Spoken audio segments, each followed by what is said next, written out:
And the big problem we've got at the moment is that over the last sort of 30, 40 years, we've seen the wave climate increasing by about 0.4% per year on average, which isn't a lot.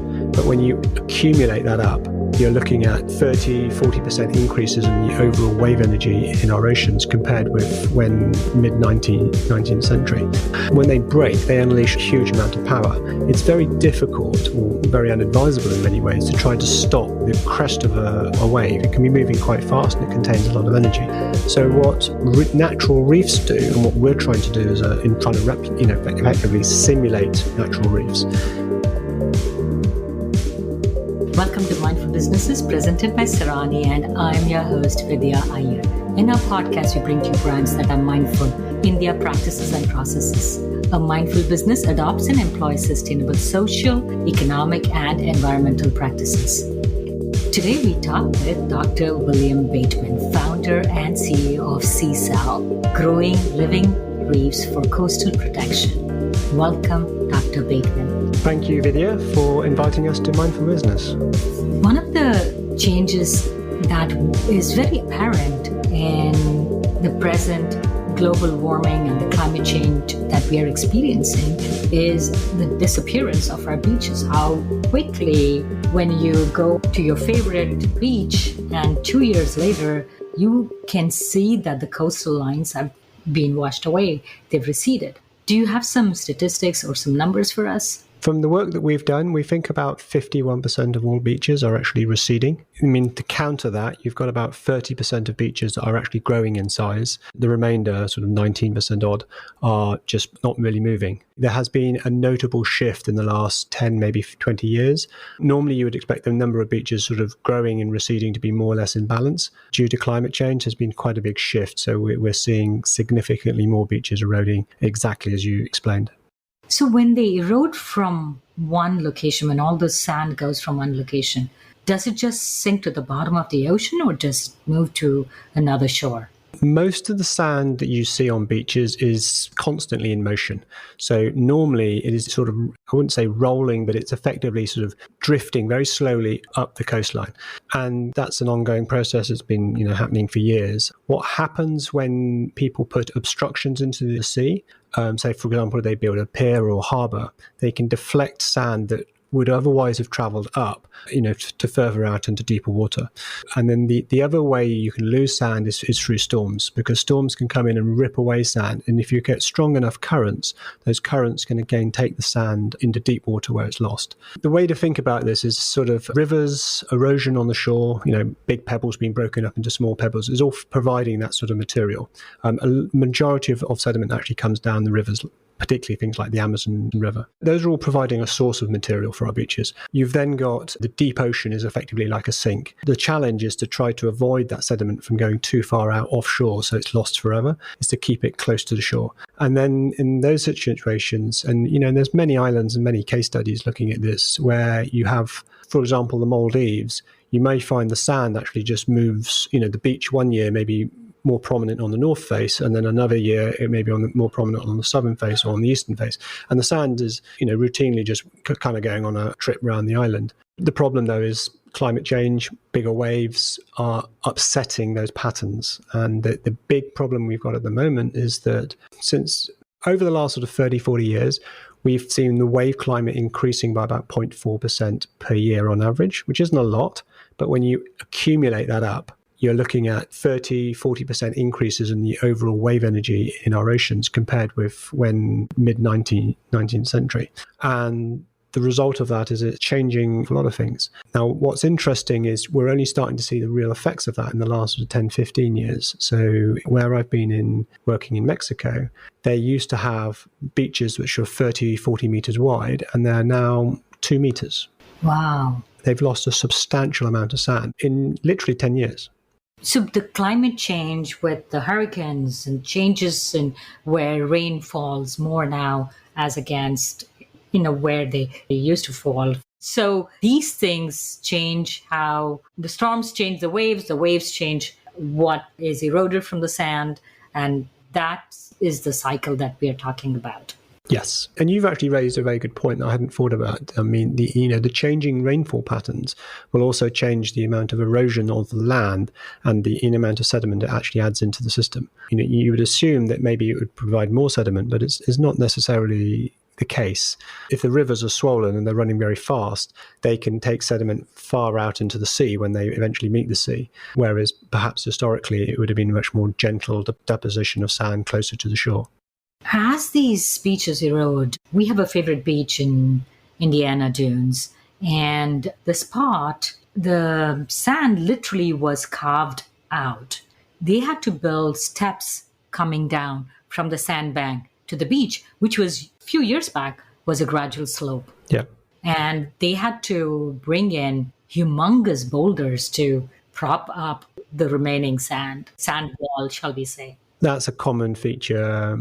That's been repeated around the world. I mean, I've just come back from Israel, and they've got 45 kilometers of coastline where they've got big cliffs. I mean, 10, 20 meters high that are just descending into the ocean through the erosion you talk about. And it's fairly simple to think about. When you get larger waves, they come towards the shore, they crash onto the shore. When they break, they unleash a huge amount of power. It's very difficult or very unadvisable in many ways to try to stop the crest of a wave. It can be moving quite fast and it contains a lot of energy.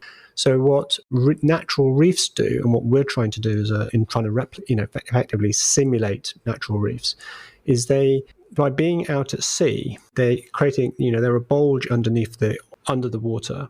And as those waves come in, the energy beneath those waves gets channeled up towards the surface, which causes those waves to steepen and destabilize and then break. And if you can do that, the crest of that wave is breaking onto the water, it effectively destroys itself. So by the time it then gets to the shore, it do all that much damage. And now the mistake that a lot of people make when they think about coastal protection is as you say, they go out and put these large boulders in.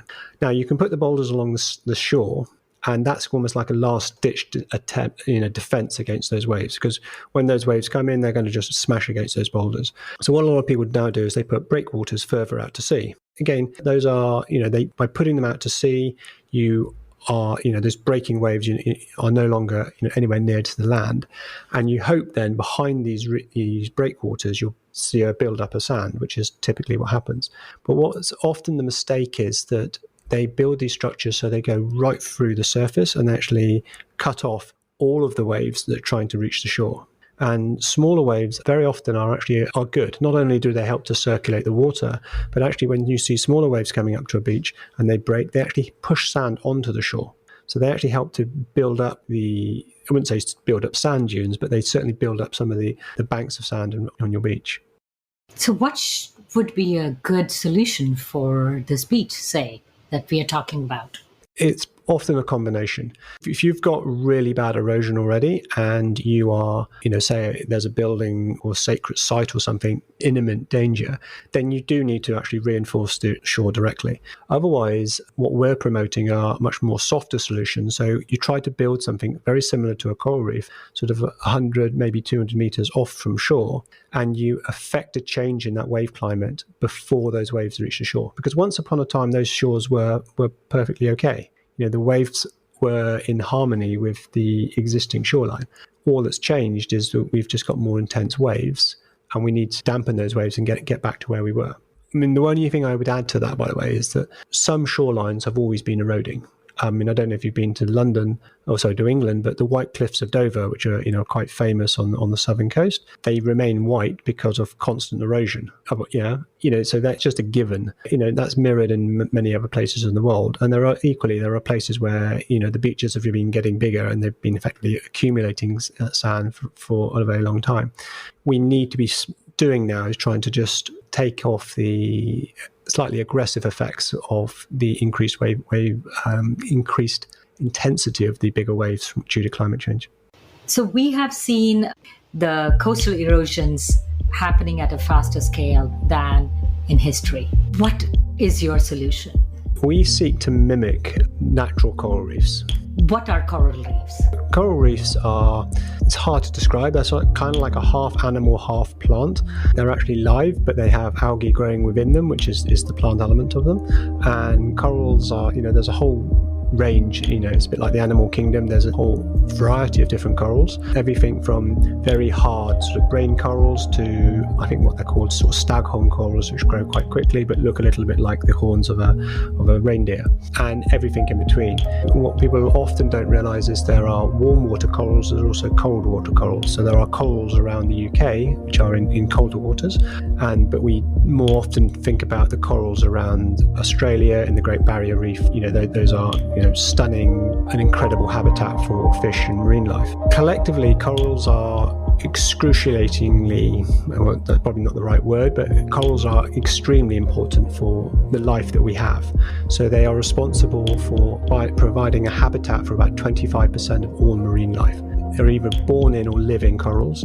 It's estimated that there are around about a billion people's livelihoods are directly dependent on corals. And there are about 200 million, we estimate, of people who are directly protected by corals from larger waves. I've mentioned the Maldive Islands a couple of times, but large stretches of the Yucatan or Quintana Roo coastline are similarly sort of protected in that way. And in many ways, we treat corals a bit like air. We all breathe air, we see it as something that's just there, and we take it for granted. And corals have been quietly providing an awful lot of sort of services to mankind, and we've just taken them for granted. And sadly, without a significant change in the way that we are operating this world, we are likely to see about 95% of all corals killed off in the next 20 to 30 years. Our family was visiting Hawaii one time, and they took us to a place where they had artificially created coral reefs with shipwrecks and some other submerged materials, man-made materials. So how do they start growing? If you said it's part animal, part plant. Coral needs something solid to hold on to. So when you have a shipwreck or you have a piece of rock, you can take a section of coral and place them onto them. And corals are quite remarkable. They are a little bit like a iguana. If an iguana loses its tail, it regrows it very quickly. A coral, when it's cut or it fragments, the segment that remains will actually regrow quite rapidly. So what a lot of scientists are doing is they, after, say, a storm or where there's been some form of damage, they will collect up the fragments of those corals. They will bring them back to the lab and help to sort of nurture them back into a larger size or health. And then they will go out and find pieces of solid or rock or whatever down there to attach them on. They will regrow. What we do is we are installing essentially a dome structure in the ocean. That starts off as being made of steel, and then we use a process called electrolysis to actually, in a sense, harvest minerals that are naturally found in the seawater to form rock around our steel structure. So it effectively becomes covered in a layer of concrete. It's a completely natural concrete. How quickly does this coral grow? Years? Decades? Yeah, corals take decades to grow. It's fairly slow, but what they've been able to do around the fragmentation of corals is they can get them to grow sort of 20 times faster than normal. And through the electrolytic process that we do, you can get corals to grow sort of 3, maybe 5 times faster. I mean, it depends a little on the coral species and also where they are. So what is your innovation? Our work is around actually creating that bedrock. So we're not about creating corals or growing corals, but in particular, we're just trying to create that lump in the water so that when the waves come in, we cause those waves to break before they continue further onto the shore. And at the same time, what we're doing is we're providing the foundations on which you can then plant corals in warm waters. You might use oysters in colder waters, and there's work we're now doing to experiment with that in the Isle of Man. And at the same time, the structure provides a fantastic habitat for fish, just like natural coral reefs do. So we're getting all the same benefits, but we're creating a structure that would otherwise take hundreds, if not thousands of years to form in a matter of weeks. In a matter of weeks? Yeah, we would install the structure within a week. Then the rock that we grow on the structure would form over, say, 4 to 6 months. Actually, in Japan, there are man-made coral reefs which serve as a habitat for fishes to increase fish yield for the fishermen. It's the same basic principle. I mean, I don't know specifically what they're doing in Japan, but if you can create a structure that is above the sand, because very little will live in the sand. I mean, seagrasses will, but if you put a coral in sand, it just gets lost and smothered. So you want something that lifts it up from the seafloor. So I suspect what the Japanese are doing is creating some form of intricate structures. They can either put the corals onto them, but anything will, any form of shelter, any form of sort of intricate network will support fish. What's really quite amazing about this sort of, the whole marine ecosystem, if you think about fish, one of the reasons a lot of corals have died is not because of climate change specifically. It's because they have been smothered in algae. And that's because normally you'd have an abundance of fish that will come in and eat all the algae and keep them clean. And when they've been overfished, or the area's been overfished, then there's a knock-on impact onto the corals. Fish also provide an awful lot of nutrients for things like seagrass, so that they poop like the rest of us. That settles on the sand, and that provides the nutrients for seagrass to grow.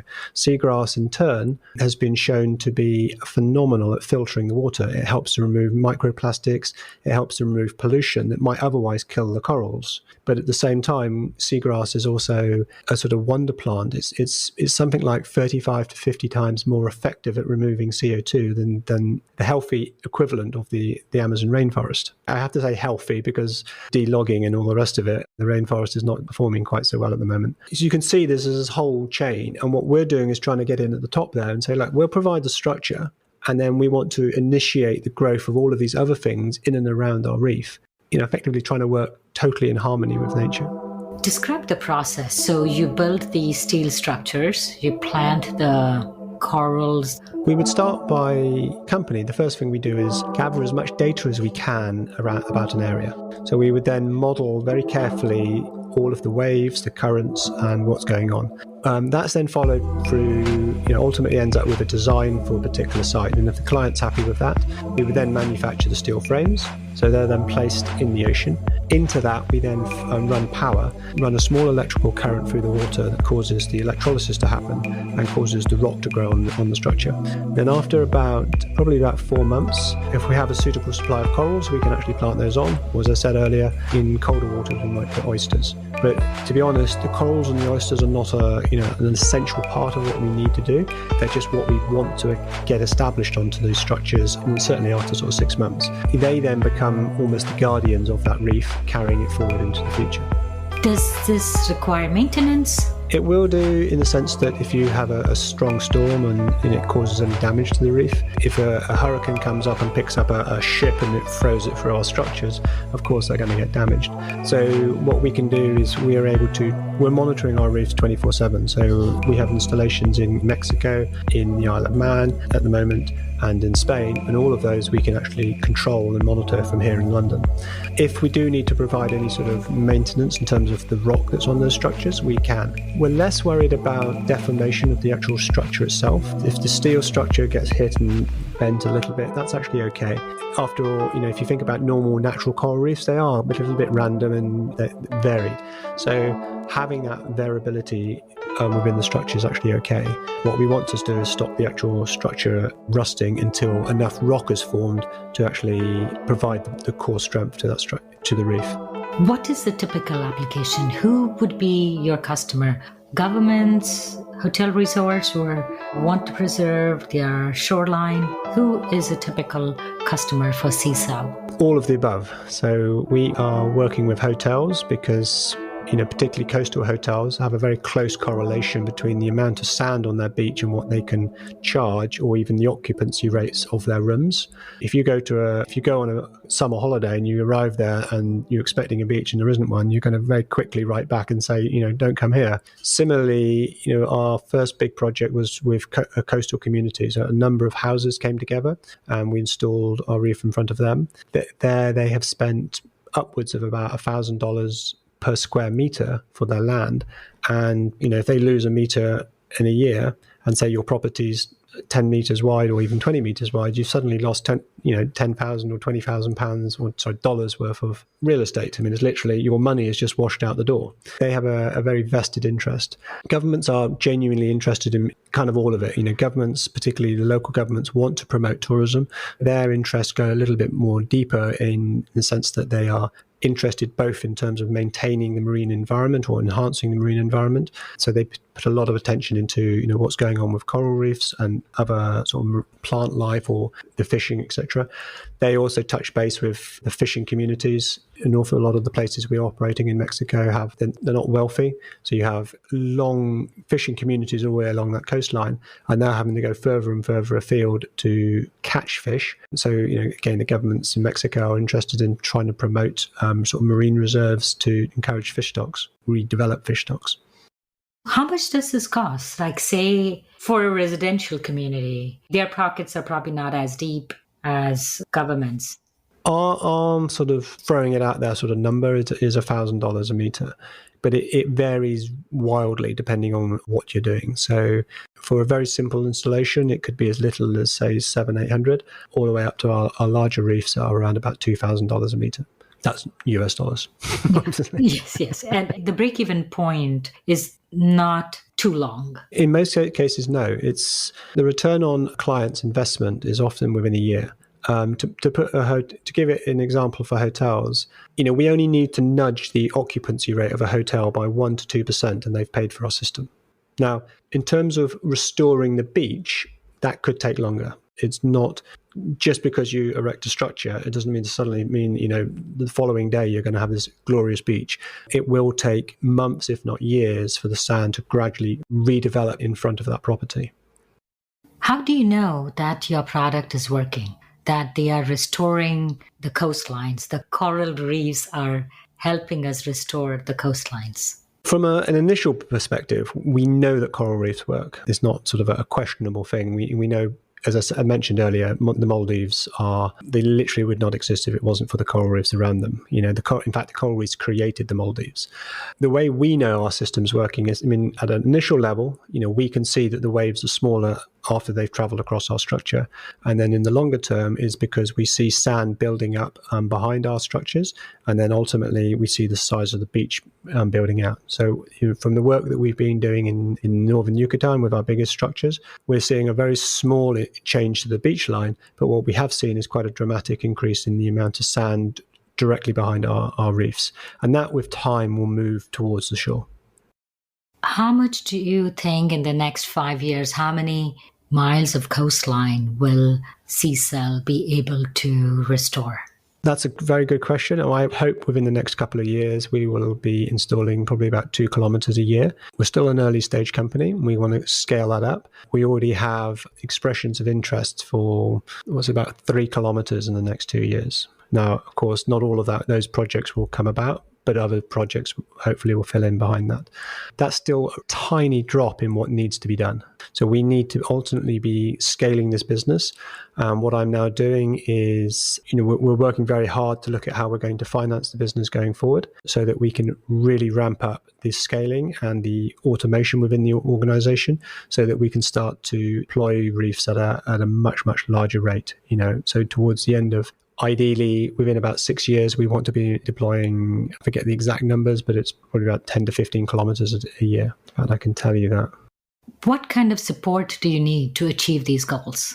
Or resources? Like, what do you need? Policy changes? Or is it just public awareness? What was the coastline? Like, how much of the coastline do you think? We're hoping next 2 years, we're expecting to install about 2 kilometers of reef, and then we're going to start ramping up quite significantly. So by 2025, our intention is to be installing about 15 kilometers of reef per year. And that's still only a small fraction of what we need to be doing globally. So the business as a whole is expecting to take on, partners. So we're in talks with Terra Army, for example, which is a huge French multinational, and we'll be building similar partnerships with other sort of coastal or engineering companies around the world, so we can provide the expertise and the support so they can help to roll this out. What do you tell the people who say that you're interfering with nature, that you're playing God? Very good question. What would I tell them? Of course we are. We are engineers, and we have played God the world over. Cities wouldn't exist, sewage systems wouldn't exist, electricity would not exist if it wasn't for engineering. And arguably, through engineering, we have destroyed this planet. So it's because we've provided cars and ships and aeroplanes that we have a world that's in the state that it's currently in. And to go to the more grim side, the war in Ukraine wouldn't be happening if it wasn't for the fact that engineers across the centuries have developed weapons to facilitate that sort of thing. But what we're hoping to do here at CCell is, we're hoping to work very closely with the scientific community, particularly around marine biology, to engineer something that, unlike those other things, is actually good for the environment. It is actually working in close connection with the environment. We're trying very hard not to introduce any sort of new alien materials into the ocean.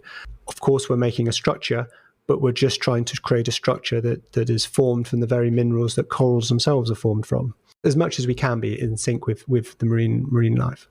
So in terms of the resources that you need, how are you getting funded? Good question, a very timely question.